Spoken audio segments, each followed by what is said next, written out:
Hi. நம்ம மங்களம் பக்கத்தில் ஒரு திராட்சை தோட்டத்தை பற்றி அன்றைக்கி நான் ஒரு வீடியோ போட்டிருந்தேன்.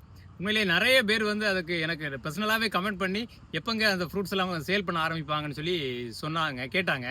பார்த்தா உண்மையிலேயே திராட்சையெல்லாம் காய்ச்சி பழமாக ரெடியாக இருக்குது. டெய்லி 3 மணிலேருந்து 6 மணி வரைக்கும் இங்கேயே முன்னாடி இது தோட்டத்திலேயே வந்து சேல்ஸ் பண்ணுறாங்க. Kilo 120 rupees. அதாவது நீங்கள் இங்கே வந்து பார்த்தாலே உங்களுக்கு வந்து வாங்கிட்டு போகணுன்னு தான் தோணும். அந்த அளவுக்கு பழங்கள் காய்ச்சி ரெடியாக இருக்குது. மங்களத்துலேருந்து பல்லடம் ரோட்டில் ஒரு 1 கிலோமீட்டர் வந்தீங்கன்னா கதிரவன் ஸ்கூல் இருக்குது. கதிரவன் ஸ்கூல் தாண்டி கொஞ்சம் முன்னாடி வந்தீங்கன்னா லெஃப்ட்டில் இடுவாய்க்கு ஒரு ரோடு பிரியும். அதில் உள்ளே வந்த உடனே லெஃப்ட் சைடில் முதல் தோட்டம்.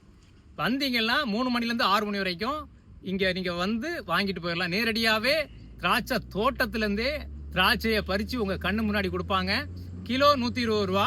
நீங்கள் தோட்டத்துலேருந்தே ஒரு கிலோ திராட்சை பழத்தை வாங்கிட்டு போகும்போது உண்மையிலேயே அது வந்து நமக்கு நெருக்கமாக இருக்கும், மனசுக்கே நெருக்கமாக இருக்கும் அதை சாப்பிட்றதுக்கு. ஸோ குழந்தைங்களுக்கெல்லாம் ரொம்ப எப்போவுமே பன்னீர் திராட்சைங்கிறது மருத்துவ குணங்கள் நிறைந்தது.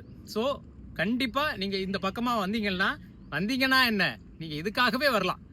மங்களம் டு பல்லடம் ரோட்டில் இடுவாய் ரோடு திரும்புகிற அந்த கட்டில் முதல் தோட்டம் வந்து கண்டிப்பாக இந்த தோட்டத்தை ஒரு தடவை விசிட் பண்ணிவிட்டு 1 கிலோ பழத்தை வாங்கிட்டு போவாங்க. சூப்பராக இருக்குது.